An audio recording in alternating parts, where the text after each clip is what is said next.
প্রিয় দর্শক, আসসালামু আলাইকুম। আইডেস্ক নিউজ 24 এর এখনকার সংবাদে আপনাকে স্বাগতম। প্রথমেই জানিয়ে দিচ্ছি সংবাদ শিরোনাম। নাটোরে জামায়াত-বিএনপির সংঘর্ষ, আহত 10। পুলিশকে পিটিয়ে গ্রেপ্তার আওয়ামী লীগ নেতাকে ছিনিয়ে নিল স্বজনরা, আহত 4। মধ্যরাতে শিবির ছাত্রদলের সংঘর্ষ। দলীয় প্রধান প্রধানমন্ত্রী হতে পারবেন না, রাজনৈতিক দলকে জানালো কমিশন। 2 নম্বর নেতার কাছে দেশ 1 নম্বর হতে পারে না, মন্তব্য মুফতি সৈয়দ মুহাম্মদ ফয়জুল করিমের। নির্বাচনের জন্য প্রস্তুত হন, জনগণের দুয়ারে যান, বলেছেন আমির খসরু। এতক্ষণ শুনছিলেন সংবাদ শিরোনাম, এবারে বিস্তারিত।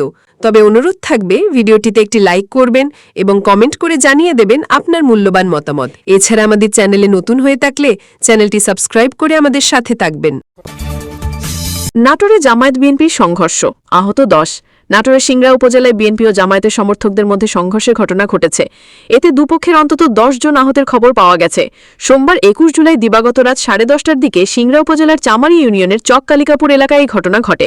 স্থানীয় সূত্রে জানা গেছে, বাংলাদেশ জামায়াতে ইসলামের কেন্দ্রীয় সমাবেশ উপলক্ষে 5 নম্বর ওয়ার্ড জামায়াত সভাপতি মোহাম্মদ নাজমুল কয়েকজন নেতাকর্মী ও সাধারণ মানুষকে নিয়ে সমাবেশে অংশ নেন। এই নিয়ে বিএনপি সমর্থক হাবিল কাবিল কাউসার ক্ষুব্ধ হন। সমাবেশ থেকে ফেরার পর চক কালিকাপুর গ্রামের ভেজালের মনে লাগায় জামায়াতের সভাপতি নাজমুল ও সেক্রেটারি জাহিদুলের সঙ্গে তাদের কথা কাটাকাটি হয়।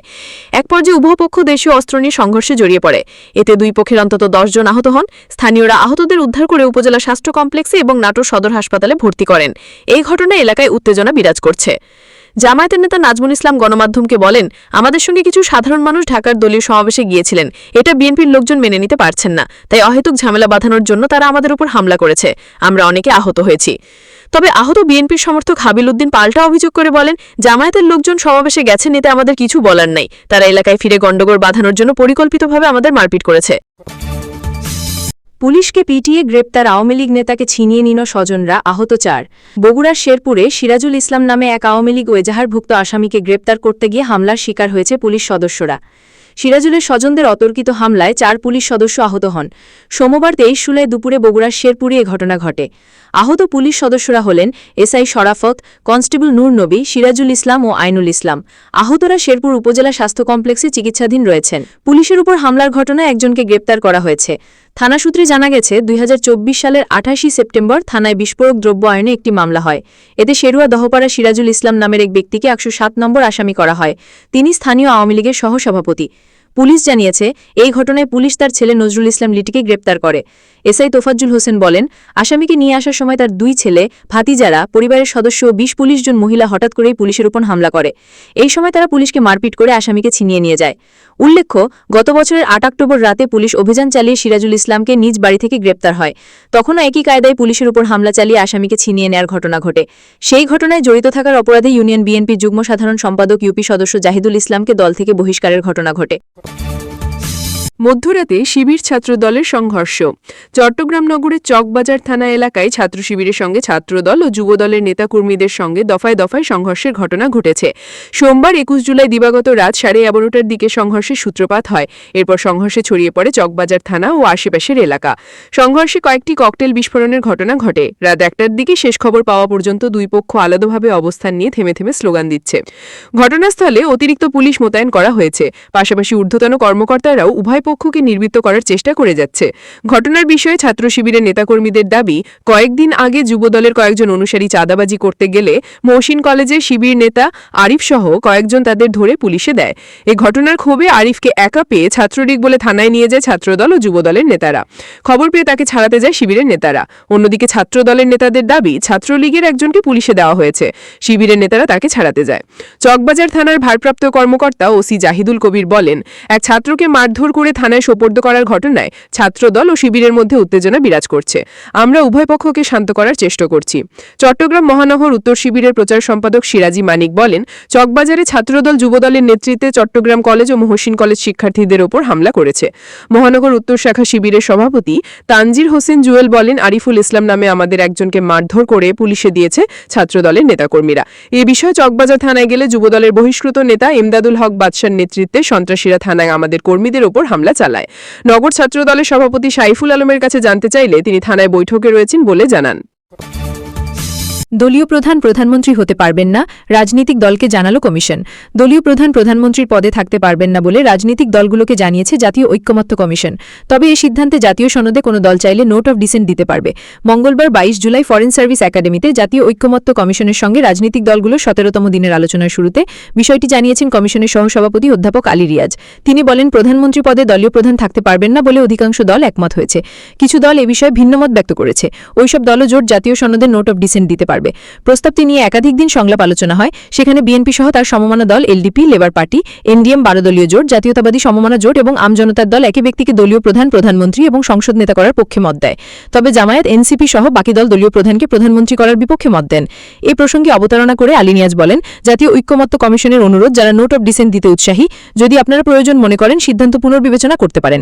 এটা আমাদের অনুরোধ। কিন্তু আমরা অতীত যেভাবে নোট অফ ডিসেন্টের কথা বলা আছে সেভাবে জাতীয় সনদে তারা নোট অফ ডিসেন্ট দিতে পারবে। এটা সিদ্ধান্ত হিসেবে আপনাদের জানালাম। 2 নম্বর নেতার কাছে দেশ 1 নম্বর হতে পারে না। মন্তব্য মুফতি সৈয়দ মুহাম্মদ ফয়জুল করিমের। ইসলামী আন্দোলনের সিনিয়র নায়েবে আমির মুফতি সৈয়দ মুহাম্মদ ফয়জুল করিম বলেছেন, 2 নম্বর জমিতে 1 নম্বর ফসল হয় না, 2 নম্বর ওস্তাদের কাছে 1 নম্বর ছাত্র হয় না, তেমনি 2 নম্বর নেতার কাছে দেশ কোনোদিন 1 নম্বর হতে পারে না। সোমবার বিকালে নরসিংদী পৌর ঈদগাহ মাঠে ইসলামী আন্দোলনের 9ম প্রতিষ্ঠাবার্ষিকী উপলক্ষে আয়োজিত অনুষ্ঠানে প্রধান অতিথির বক্তব্যে তিনি এসব কথা বলেন। মুফতি সৈয়দ মুহাম্মদ ফয়জুল করিম বলেন, হাজারবার নেতাদল পরিবর্তন করবেন কিন্তু শান্তি আসবে না। তারা বারবার ফেল করেছে।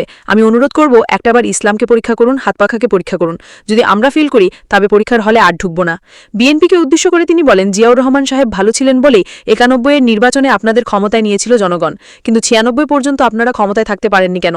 আবারও দ্বিতীয়বার আপনাদের পরীক্ষা করে 2001 এর নির্বাচনে ক্ষমতায় নিয়েছিল এদেশের জনগণ, কিন্তু পরে আর পাশ করতে পারেননি কেন? ফয়জুল করিম বলেন, জিয়াউর রহমান সাহেব ভালো ছিল বলেই আপনাদেরকে জনগণ বিজয়ী করেছিল, কিন্তু পরীক্ষায় পাশ করতে পারেননি, বারবার ফেল করেছেন। আপনাদের আমলে দুর্নীতিতে 3 বার চ্যাম্পিয়ন হয়েছেন এবং হ্যাট্রিক করেছেন। বিএনপির আমলে সন্ত্রাস বেড়ে যাওয়ার কারণে র্যাব প্রতিষ্ঠা করা হয়েছিল এবং এই র্যাবের হাতেই সবচেয়ে বেশি ক্রসফায়ারে মারা গেছে বিএনপির লোকজন।